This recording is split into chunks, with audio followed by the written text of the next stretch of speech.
pela cidade, que acolheu o pastor Jaime, e daqui saiu o pastor Romulo. Então, obrigado, pastor, pela oportunidade de trazer a palavra de Deus, o ensino nessa manhã. E eu gostaria de falar sobre o que faz parte da nossa missão de levar o Evangelho por todo este mundo. O título do estudo é Uma Mensagem, um Clamor e uma Responsabilidade. Então, eu quero falar sobre o que faz parte da nossa missão de levar o Evangelho. Quais são os elementos que fazem parte dessa nossa missão? A única e mais importante e única missão verdadeira de um crente. Não existe nenhuma outra missão para o crente, a não ser levar o Evangelho. Para isso, Romanos capítulo 10, começando do versículo 8, nós vamos ler dos versículos 8 até o versículo de número 17. Romanos capítulo 10, começando do versículo de número 8.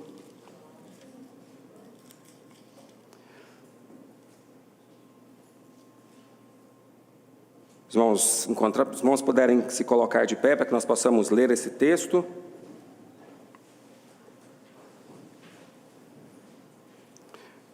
A partir do versículo de número 8. E Paulo diz assim: Mas que diz? A palavra está junto de ti, na tua boca e no teu coração, e esta é a palavra da fé que pregamos.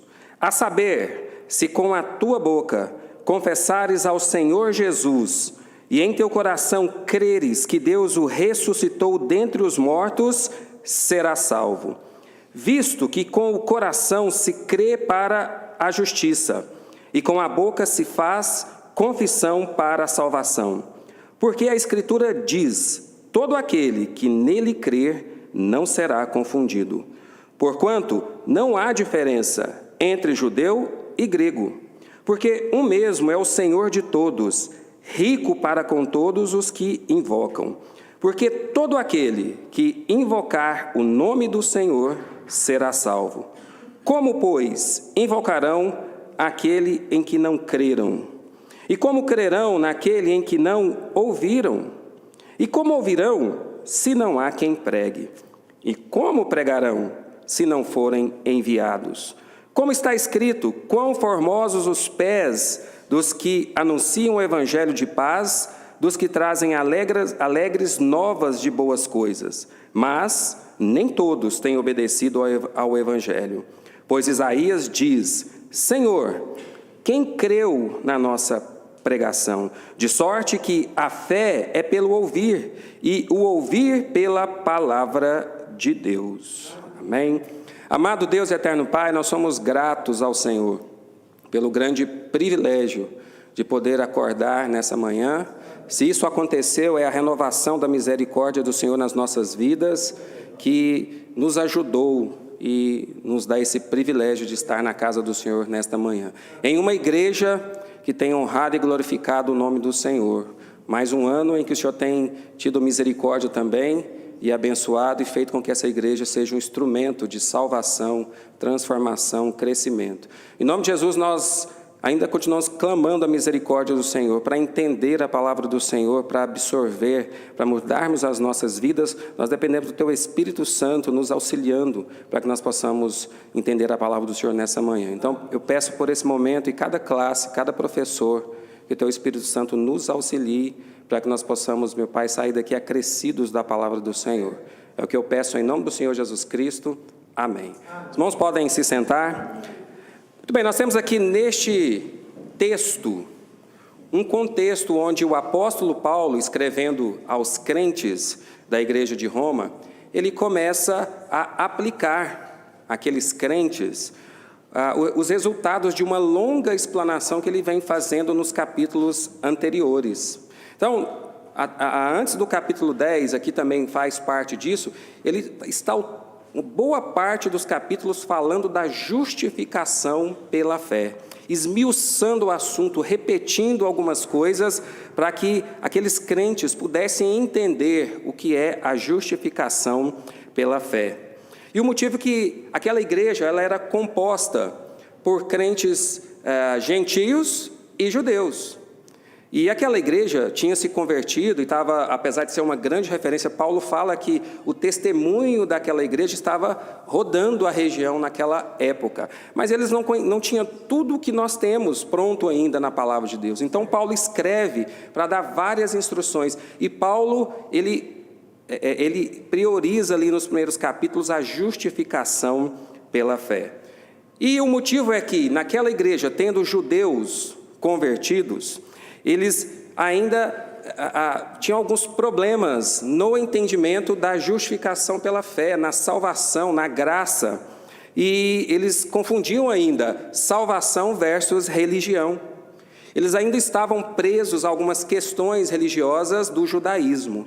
E aqui, então, neste momento, Paulo mostra àqueles crentes, principalmente os judeus ali daquela igreja, que o entendimento da salvação que veio com a justificação pela fé, e que ela era tanto para judeus como também para gentios, não só para os judeus.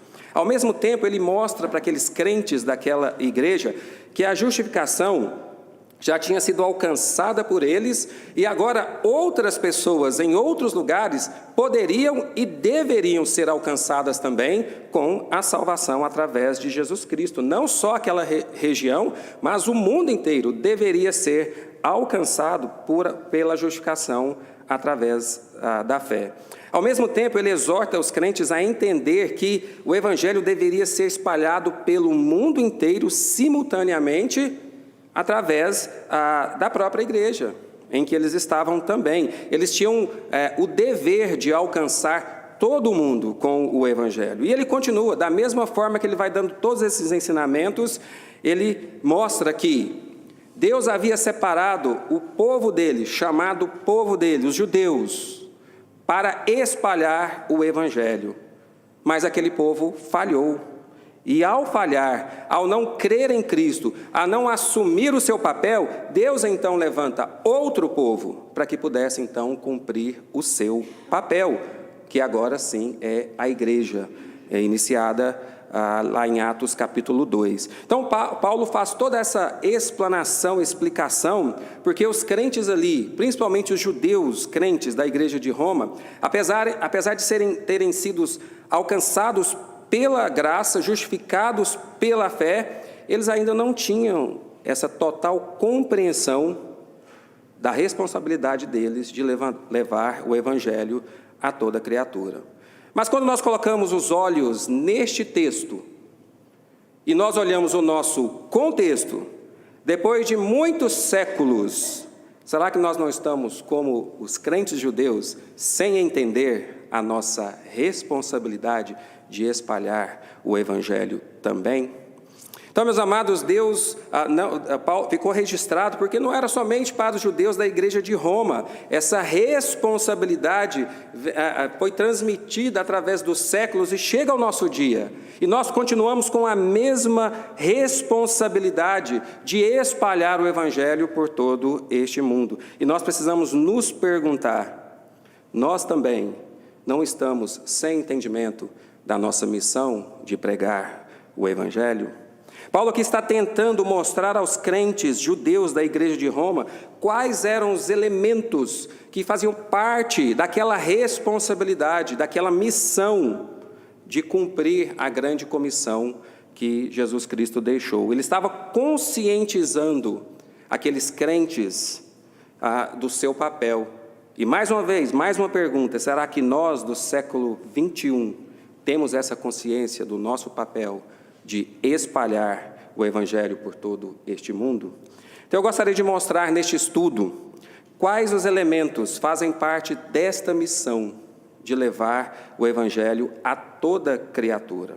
Então Paulo aqui mostra aos judeus e mostra também para nós quais são esses elementos. Ele faz toda essa explanação, mas ele mostra também quais eram esses elementos. E eu gostaria de mostrar nesta manhã Quais são esses elementos? Em primeiro lugar, aqui nesse texto que nós lemos, nós podemos ver que um dos elementos é que há uma mensagem a ser proclamada por todo este mundo. Versículos 8 a 13, mas que diz: a palavra está junto de ti, na tua boca e no teu coração. Esta é a palavra da fé que pregamos. A saber, se com a tua boca confessares ao Senhor Jesus e em teu coração creres que Deus o ressuscitou dentre os mortos, serás salvo. Visto que com o coração se crê para a justiça, com a boca se faz confissão para a salvação. Porque a Escritura diz: todo aquele que nele crê não será confundido. Porquanto não há diferença entre judeu e grego, porque um mesmo é o Senhor de todos, rico para com todos os que invocam, porque todo aquele que invocar o nome do Senhor será salvo. Então aqui no versículo 8, Paulo diz aos crentes daquela igreja que quais eram as palavras que deveriam fazer parte da vida deles, que deveriam estar na boca daqueles crentes. Era a palavra de fé que o próprio Paulo estava pregando. Paulo mostra aos romanos, os crentes de Roma ali, judeus, crentes, e a nós, que há uma mensagem a ser pregada com afinco. E essa mensagem é a mensagem do Evangelho. Nos versículos 9 a 13, ele mostra que a mensagem do Evangelho é necessária para que pessoas sejam salvas. E salvas porque as pessoas sem Cristo estão perdidas. E como perdidas, elas estão indo para o inferno. Então, esta mensagem precisava ser pregada. Romanos 5,12. Assim como por um só homem entrou o pecado no mundo, e pelo pecado a morte passou a todos os homens, por isso que todos pecaram. Romanos 3,23. Pois todos pecaram, carecem da glória de Deus. Romanos 6,23, no seu início diz: porque o salário do pecado é a morte. Jesus, certa vez, andando, numa das suas muitas andanças ali por Israel, lá em Mateus conta que, no versículo 36 do capítulo 9, diz que ele, vendo as multidões, teve grande compaixão delas, porque andavam cansadas e desgarradas como ovelhas que não têm pastor. Não, meus amados, Jesus não estava olhando o cansaço físico daquelas pessoas, não era fome, não era crise financeira, era o cansaço espiritual daquelas pessoas. Eram pessoas perdidas, sem Cristo, indo para o inferno. E ele viu que aquelas ovelhas estavam perdidas. Então essa é a mensagem também, séculos depois do apóstolo Paulo escrever isso aqui. É a mesma mensagem. A Bíblia mostra claramente que todo mundo nasce com o pecado infiltrado na sua natureza. Esse pecado afasta as pessoas de Deus e tem como preço, como consequência, a condenação eterna. E embora as igrejas não gostem de ouvir isso hoje, no inferno, é para lá que elas vão. É interessante que nem os crentes de hoje em dia gostam dessa palavra, mas é para o inferno que as pessoas estão indo sem Cristo. Por isso que precisa da mensagem ser pregada. Somente, meus amados, a mensagem do Evangelho é que vai salvar as pessoas neste mundo. Só o sacrifício de Cristo tem poder e é suficiente para mudar a realidade tão triste do nosso mundo. Somente crendo em Cristo, reconhecendo o valor do sacrifício de Cristo, é que uma pessoa pode ser salva, transformada e ter o privilégio que nós temos da vida eterna. Efésios 2, versículos 8 e 9, porque pela graça sois salvos, por meio da fé, isto não vem de vós, é dom de Deus, não vem das obras para que ninguém se glorie. Essa é a mensagem, meus amados, que chegou na minha vida em 1998, pastor. E trouxe salvação e trouxe transformação. O pastor deve lembrar do que eu vou falar. Aquele rapaz franzininho, sem rumo, sem eira e nem beira, ouvinte do Pink Floyd, sem saber o que ia fazer na vida, que se reunia com pouquíssimas pessoas para beber martini e vinho, e a vida era isso. Mas de repente chega alguém e fala: Jesus Cristo morreu por você. Meus amados, essa é a mensagem que salvou há cerca de 55 anos atrás o pastor Carlos. 15 anos ele tinha, não era, pastor? É esta mensagem que chegou na vida de um rapazinho de 12 anos de idade, através do pastor Jaime e o seu Durval, pastor Rômulo. Já pensou a vida do Senhor sem Cristo, pastor? É esta mensagem. Não foi outra mensagem, foi esta mensagem, meus amados. E é esta mensagem que tem transformado vidas, séculos e séculos, mudado a vida de pessoas, libertado pessoas de vícios, restaurado suas vidas, restaurado famílias, tem dado rumo de vida e, mais do que isso, salvação e vida eterna. Esta é a mensagem, meus amados, séculos e séculos, e ela não muda. É essa mensagem, e é essa mensagem que nós precisamos proclamar. Não tem outra mensagem para levar, o crente não tem. Não, meus amados, a nossa mensagem não é a das eleições, não é as mensagens negativas e trágicas dos meios de comunicação, preocupadas apenas em mostrar desgraças e imoralidade. Não é a nossa mensagem. Não, meus amados, nossa mensagem não são as doenças. Covid, varíola dos macacos, são apenas algumas que surgiram, vão surgir e continuarão surgindo. Não é a nossa mensagem. Também não são as modernidades, a lástima das dancinhas do TikTok. Esses dias para trás, pastor, chega o Zander Filho no meu ouvido: papai, eu quero cantar uma música para o senhor. E geralmente ele canta hinos para mim. E corinhos tradicionais. E de repente ele me canta uma música, dancinha do TikTok. Irmãos, não adianta você achar que os meninos de hoje são bobinhos, igual você podia falar assim: olha, papai do céu. Falei: Jander Filho, isso vem do lado profundo, mais profundo do inferno. O dia que você escutar qualquer coisa, pergunta para o papai antes, não canta. Aí eu falo isso para o meu filho, de repente eu chego no aniversário, pastor, de um crente. E adivinha o que toca? Não, irmãos, não é a nossa mensagem. Não é a nossa mensagem. Não são os stories do Instagram, do Facebook, não. A nossa mensagem não é a dos clubes de futebol, quem vai ganhar a Libertadores, ou a Copa do Brasil, ou o campeonato. Não são os estudos seculares, nem mesmo os teológicos.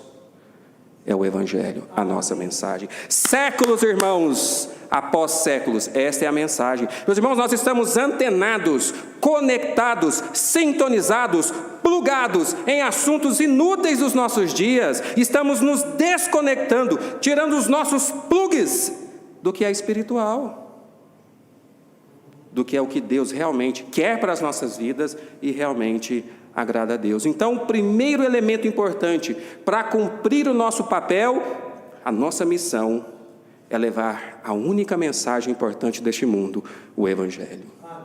Esta é a mensagem. Nenhuma outra mensagem deveria fazer parte das nossas vidas, porque nenhuma outra traz salvação, nenhuma outra traz transformação, nenhuma outra traz alegria verdadeira e plena. Eu perguntei ao pastor Carlos, sexta-feira, qual que é a marca do formal que ele e a dona Agnes estão usando. E ele me deu a marca, irmãos, eu quero passar para os irmãos.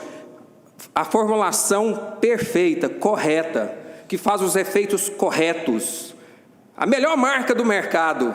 E eles estão chegando ali, olha, eu falei para ele que não parece que os dois têm a idade que têm. Viu, pastor Carlos? Estou falando do senhor. Falando que 45, tá vendo? Então sabe qual que é a marca do formal? Ele me deu: Jesus Cristo. É a melhor do mercado. Não tem outra, irmãos. Por isso que eles estão bonitos, simpáticos. Eu não vou nem contar a idade deles, porque ninguém vai acreditar. Então, irmãos, não tem nada para trazer mais alegria e transformar a vida das pessoas do que o Senhor Jesus. Essa é a nossa mensagem, irmãos, não tem nenhuma outra. E em segundo lugar, o segundo elemento que faz parte da nossa missão de levar o Evangelho de salvação é o clamor que precisa ser obedecido. Como, porém, invocarão aquele em que não creram?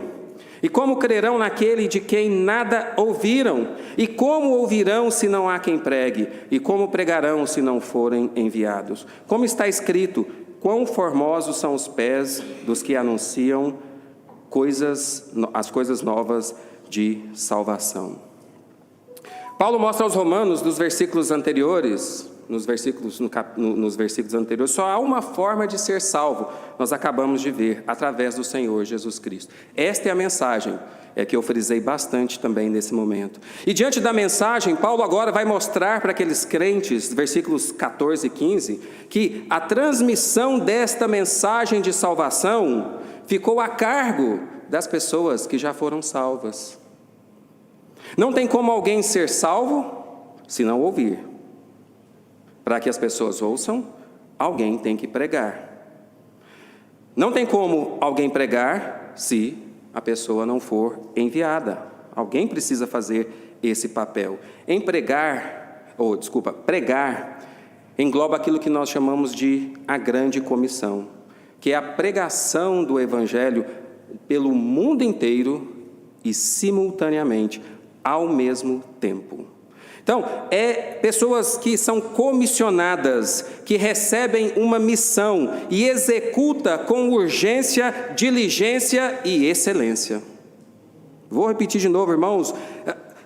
Para cumprir a grande comissão, precisa de pessoas comissionadas que recebem uma missão, executa com urgência, diligência e excelência. Começando no nosso, diz uma expressão goiana, derredor. Eu acho que tem na Bíblia também, nessa expressão.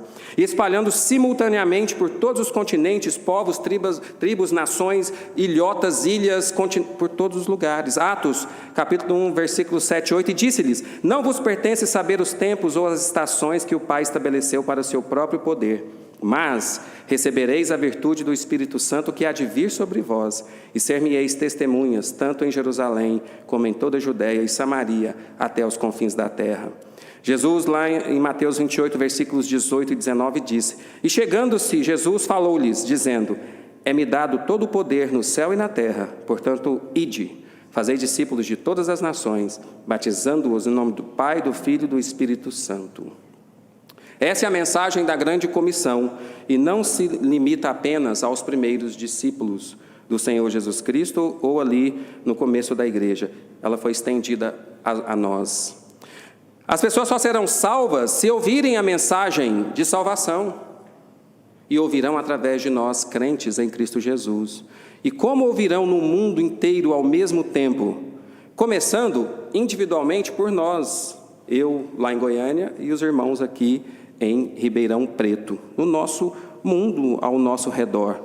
Primeiramente de forma individual, orando, se colocando à disposição de Deus, para que Deus chame dentre o seu povo as pessoas que vão se espalhar e pregar o Evangelho. E depois isso se torna algo coletivo, aí a igreja ora junto e trabalha junto para que pessoas se coloquem à disposição de Deus para que cumpra a grande comissão. Para isso é preciso igrejas que entendam a importância da obra missionária. Se eu entender individualmente, eu posso até tentar fazer alguma coisa, mas sem uma igreja por trás, é impossível. No TBM de Aparecida, nós tivemos um testemunho de um missionário peruano. Ele sentiu o chamado de Deus para servir a Deus e ser um missionário. E quando ele procurou a liderança da igreja, ele levou um belo de um banho de água fria. Eles não apoiaram. Não vou entrar no mérito da questão, se deve ou se não deve, mas ele veio para o Brasil e foi estudar na missão Novas Tribos. E já prestes com o campo missionário já decidido, prestes aí a igreja entendeu, apoiou, tanto o apoio, como se diz, apoiou a ida e também financeiramente. Aí elas entenderam a importância da obra missionária. Precisa de uma igreja, a igreja precisa entender essa importância. Então há um clamor sendo feito que precisa ser obedecido, e esse clamor, cada dia que passa, é menos obedecido. Olha só que algo estranho, a necessidade aumenta e o clamor, o atendimento ao clamor diminui. Pastor, eu escuto o clamor dos pastores nas mensagens desde quando eu me converti. Faltam gente para a obra de Deus.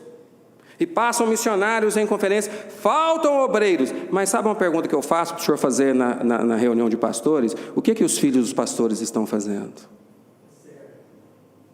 O que eles estão estudando e fazendo? O que os filhos dos missionários estão estudando e fazendo? O que os filhos dos bons crentes, aqueles que servem, que são o esteio, estão estudando e estão fazendo? O que os filhos dos professores de escola dominical estão fazendo e estudando? O pastor fala que tudo começa com a liderança. É o clamor. A cada dia que passa, meus amados, o clamor é menos obedecido.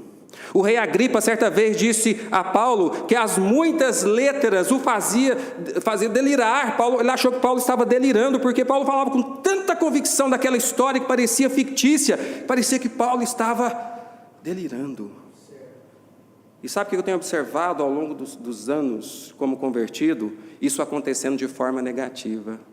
Os crentes estão delirando com as letras deste mundo.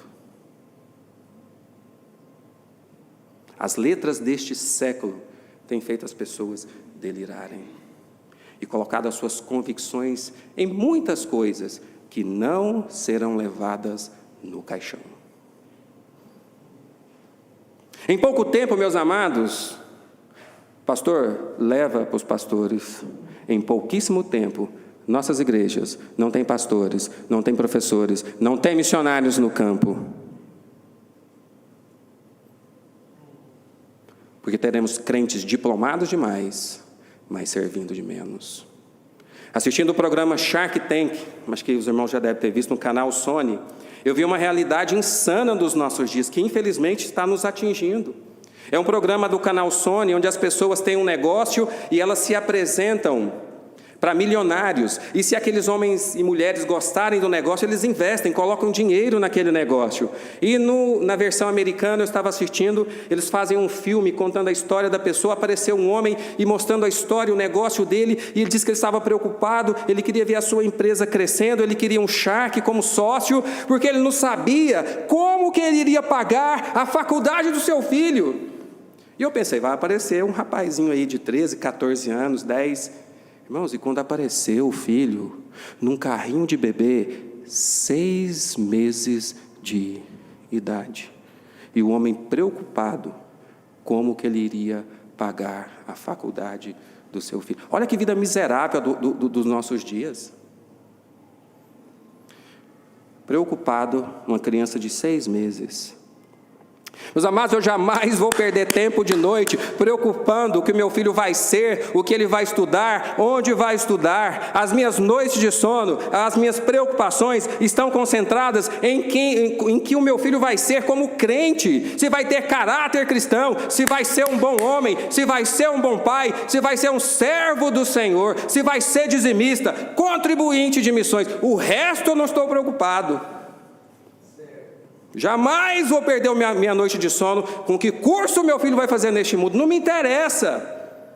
Eu quero que ele seja um bom crente, tenha caráter cristão e uma boa pessoa neste mundo, que dê um exemplo, que acha Cristo na vida do meu filho. E se ele conseguir, meus amados, tanto faz se vai ser gari ou médico, pedreiro ou dentista, funcionário ou empresário, não me interessa. Eu quero que ele seja um crente. O resto eu não me preocupo. É nisso que eu concentro as minhas energias. Irmãos, há uma mensagem a ser proclamada, um clamor a ser obedecido. E em terceiro e último lugar, há uma responsabilidade a ser assumida. Versículos 16 a 21, mas nem todos obedeceram ao Evangelho. Pois Isaías diz, Senhor, quem acreditou na nossa pregação?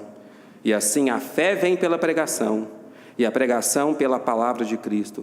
Mas pergunto, porventura não ouviram? Sim, por certo, por toda a terra se faz ouvir a sua voz, e as suas palavras até os confins do mundo. Pergunto mais, porventura não terá chegado isso ao conhecimento de Israel?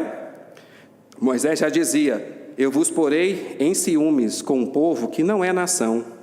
Com gente insensata eu vos provocarei a ira. Isaías se atreve mais e diz: fui achado pelos que não me procuravam. Revelei-me aos que não perguntavam por mim.